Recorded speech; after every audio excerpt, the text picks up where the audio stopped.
This part is spicy. This is a dagger. Candice Owens is she's not holding back. He's like, you got skeletons in your closet. You better shut the fuck up. I love this, dude. God, it's so good.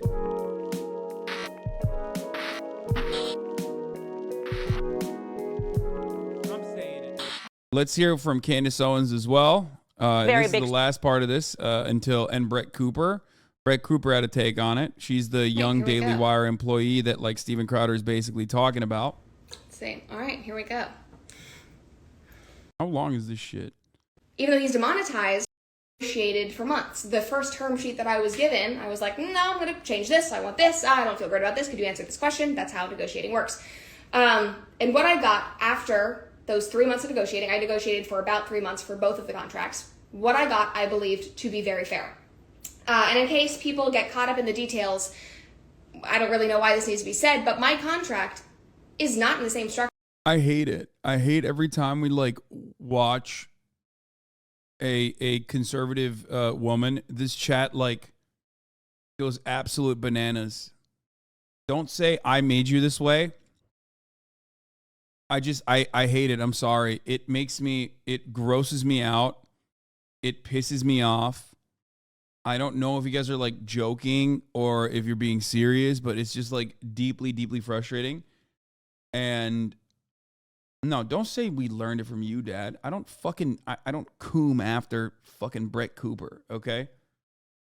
You need to stop. Please, holy shit.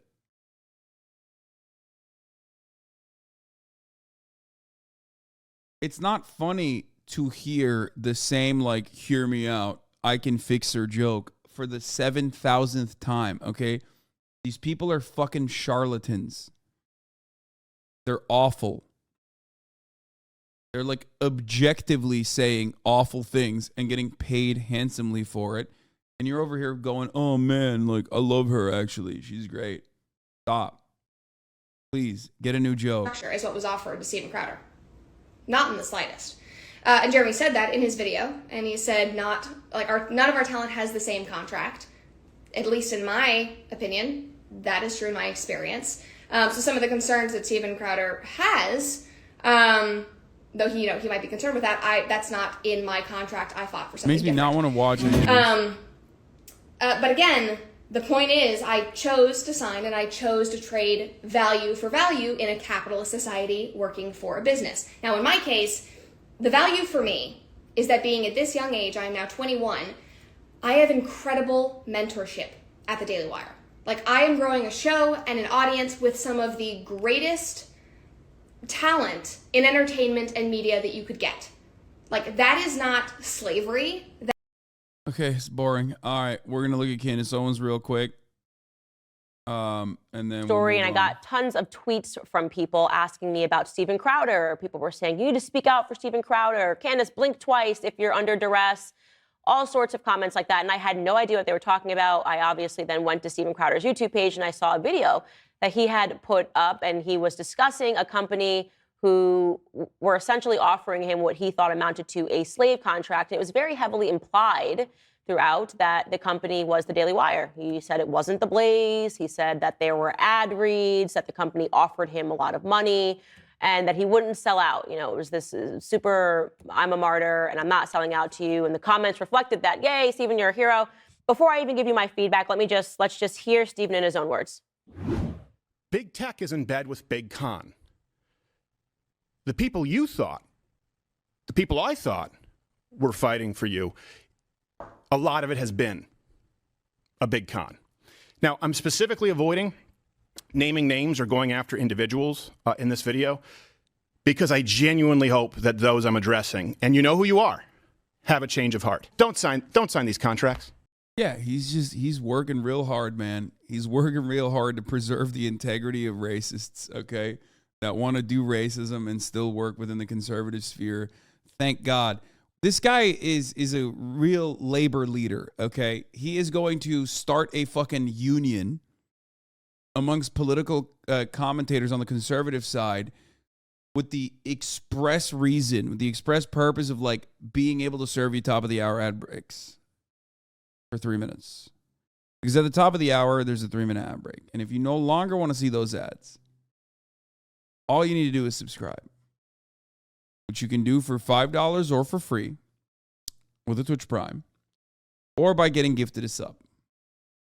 That's right. Twitch Prime is free, as long as you have an Amazon Prime account connected to your Twitch account. You get 1 free Prime subscription a month. Or you can get gifted a sub if you're lucky. Here's the 3-minute ad break now. Why have all the ad transitions been fired today? That was disrespectful. 10-10. See, that's valid. It's valid. Hasan's rejected FOIA request. Thanks for the gifted sub. You fucking idiots, dude. It's additionally better if I serve it to you exactly on the dot, which I did just now, and you still were not expecting it.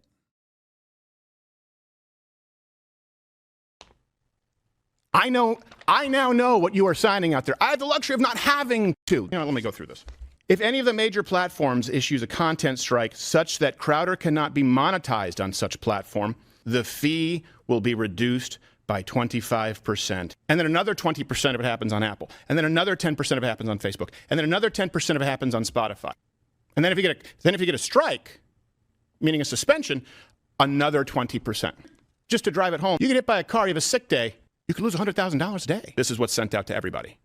All right, so you get the gist of this. It is a super predatory contract. And like I said, he never explicitly said the Daily Wire, but it was very clear that he was talking about the Daily Wire, because how many organizations do you know are big enough to offer him, Steven Crowder, what he should, or around the range of what he should be paid, that does ad reads? Obviously, it's not going to be Fox News. It's not going to be PragerU, their 501c3, or Turning Point USA. And he mentioned explicitly that it wasn't The Blaze. So to me, it was sort of like he said, the Schmaley Schmeier, but I'm not naming any names. And I'm going to tell you 2 things that I thought. First and foremost, to give something a name like the Big Con, obviously, it was mudslinging. And if this was the Daily Wire, which I wasn't entirely sure that it was, but as I said, it was heavily implied, then he also threw mud on me. He threw mud on Matt Walsh. He threw mud on Michael Knowles. He threw mud on every single person, Brett Cooper, that works for Daily Wire, by implying that we are signing these contracts and he is heroic for not signing it, and pulling out excerpts of the contract to say basically we're beholden to big tech, right? And I don't like that. If you want to rev up your engine and fire up your big truck, don't get mud on my car, right? That's my thing. If you want to go to war, keep me out of it. At least say this was a contract that was offered to me. He kind of makes this plea. And again, people were just on board with it. But I will also be honest that I was a bit disturbed. Like I said, heavy accusations that this is how the contract should be being handled. This would mean and imply that I was working for an organization that is not acting in the capacity of what I would like, how I would like them to act, right? Or acting in good faith toward the talent.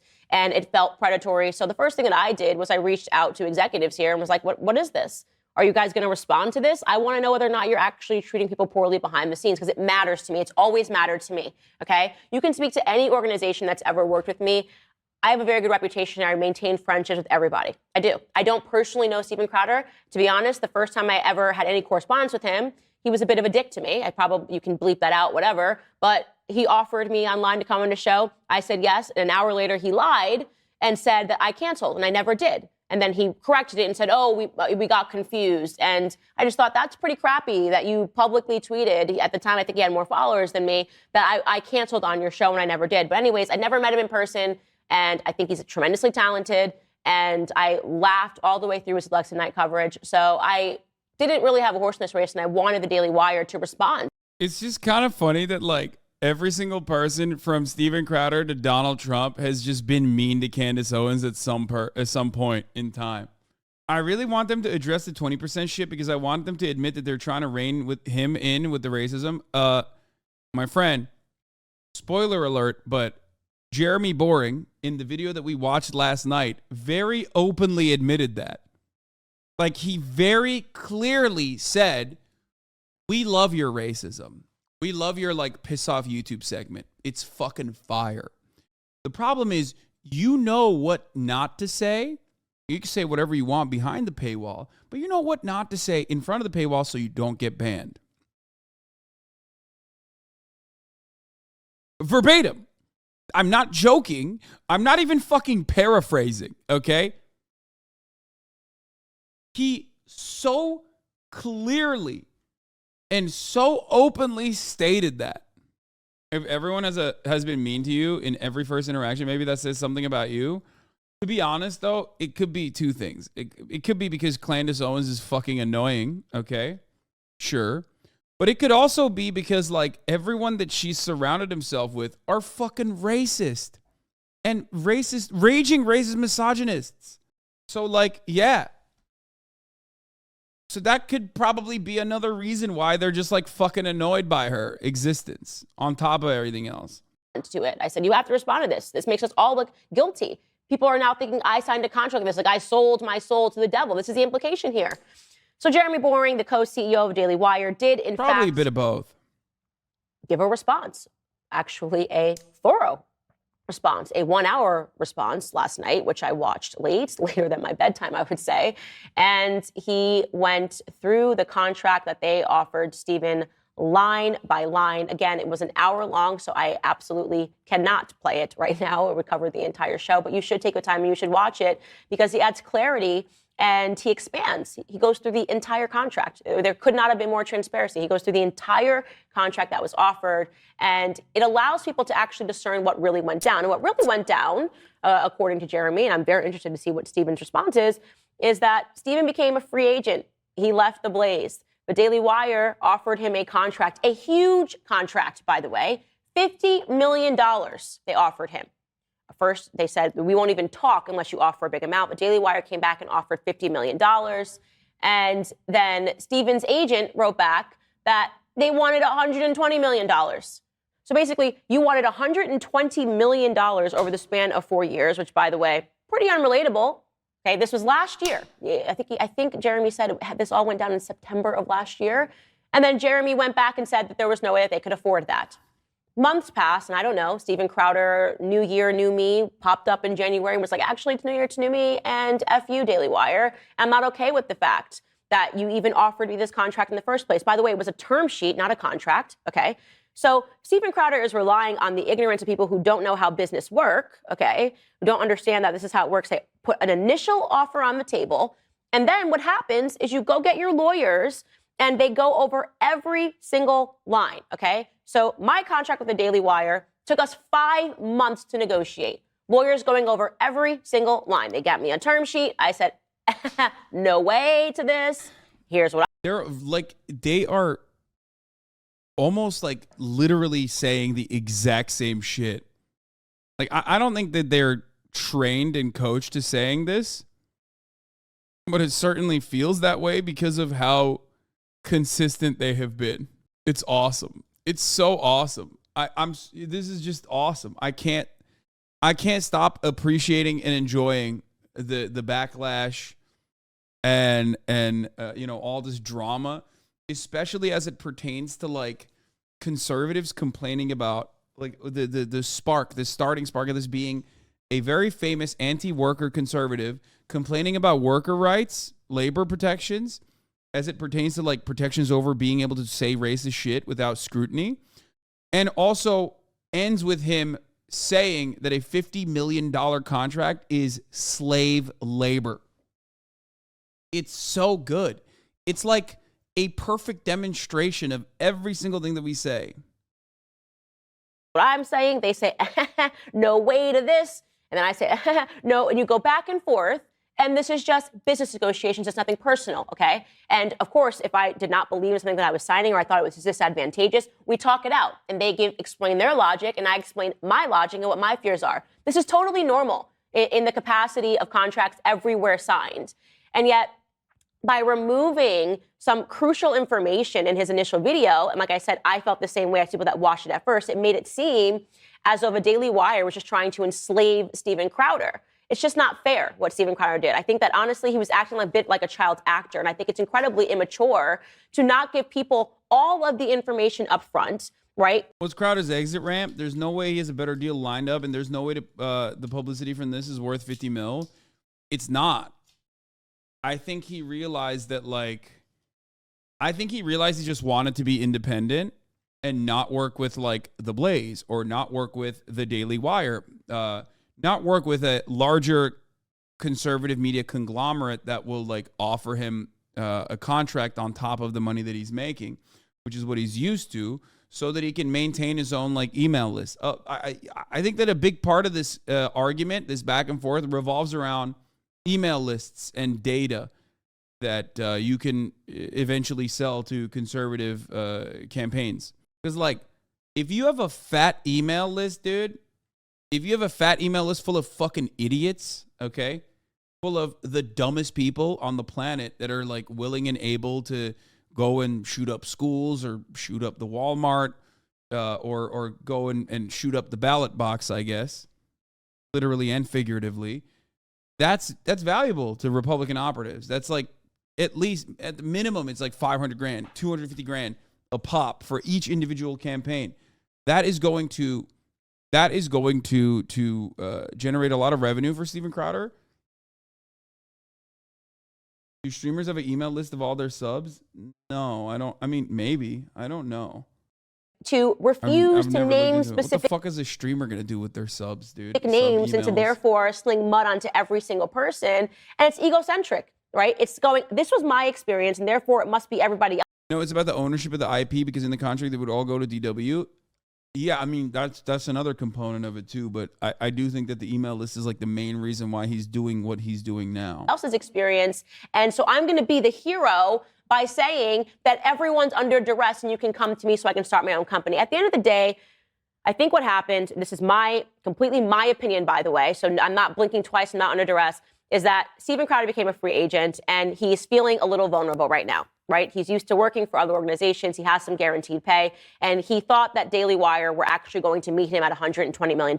They didn't. They declined. And he's still feeling a little shaky on that. It's scary to go out on your own. I thought about it. I thought about going out on my own. It's a lot of work. Maybe down the line I will. But it's a scary thing to go out, to step out on your own and say, I'm going to do this thing completely by myself. As Jeremy pointed out, Steven's not done that before, right? And so to do this, he pulled a move in which he was going to try to take a bunch of people that were subscribed to the Daily Wire and start his own company. So essentially saying, I'm the hero, I'm the martyr, follow me because I'm not like those guys. And then he was going to start his own shop. And that's what he's trying to do. And some people fell for it and said, I'm with you to the end, I'm Mug Club till I die, and didn't understand that really nothing happened here other than nobody wanted to pay Steven Crowder $120 million. So he turned to his viewers, who he thinks are stupid enough at least not to understand how business negotiations work, right? Like, this is like normal. You kick it back and forth. And they were going to make up for his loss. So people that are upset by his video, the millions of people who watched it, are now going to give him $1, whatever it costs to be in the Mug Club. And they're going to become the $120 million that he feels that he deserves. First of all, I'm just going to say this, unrelatable. Unrelatable. People are trying to pay for bacon and eggs right now at the grocery store, trying to buy a steak once a week. And you're over here crying because somebody couldn't meet you at $120 million. And it is crying. I don't like it. It was a total bitch move. There are plenty of things that happen across all organizations in the conservative movement where I will say that I empathize with Steven Crowder and saying that sometimes you feel like a cynic, which is like, is everybody selling out? Are people doing this, people doing that? There are a lot of things that Daily Wire has done that I disagree with. There's a lot of things that Turning Point has done that I disagree with. There are things perhaps that PragerU has done that I disagree with. I have worked with all of these companies, right? But to do a total bitch move and go out to the public rather than trying to resolve these things and these slight differences behind the scenes, and to make it seem like you're the hero and you're the true one and you keep it authentic when something really nothing happened other than you didn't like an initial term sheet. And all you had to do was tell them that and tell them what you didn't like and go back and forth with lawyers like everybody else. I think it's crappy. I think Steven is a little egocentric. He probably will do better on his own. I don't think he knows how to plan a team. And by the way, the last thing I'm going to say, because I'm going on Tim Pool tonight, so I'm going to say it anyways later, is that I'm pretty sure, wasn't it Steven Crowder who also screwed over somebody he used to work with? Was it not Gay Jared? This part is fucking spicy. This is a dagger. Candice Owens is she's not holding back. She's like, bitch, you got skeletons in your closet. You better shut the fuck up. I love this, dude. God, it's so good. It's so fucking good. It's so fucking good. Oh my Lord, it's so good. What is the not gay Jared story? I have no idea. But Steven Crowder used to have a dude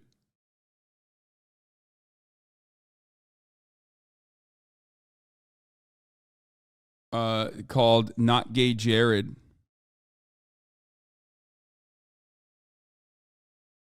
In his ranks.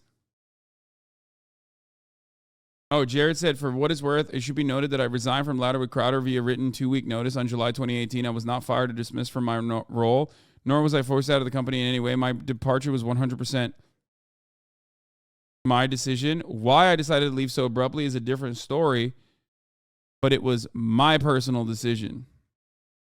What the fuck is this website, bro? Tuco.co.ke. What happened? Not gay Jared. Here's everything. No. Distractify. What the fuck are these articles, man? Wait. God damn it. I hate it when that happens. Oh, I gotta fix all this shit now. I think it was wage theft, right? Basic stuff. As a right-wing commentator, media personality, Jared voiced opinions like topics on gay privilege during his appearances. In an infamous episode, he and Steven ventured so far as to hit up an Antifa protest with the hope of exposing some of the secret tactics and strategies of the radical left-wing moves. During his time louder with Crowder, Jared became involved in various sketches and talk show-style discussions. I'm passing the torch, Jared announced.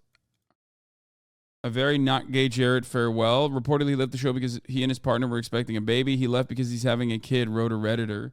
Wow, what an article, dude. I heard that Jared had gone full 1488, pondered another person. According to some rumors circulating on social media, it might have had something to do with the long-standing financial difficulties the show was facing. Several cast members weren't paid on time. Some, like Sven Computer, were reported to be owed as much as $10,000.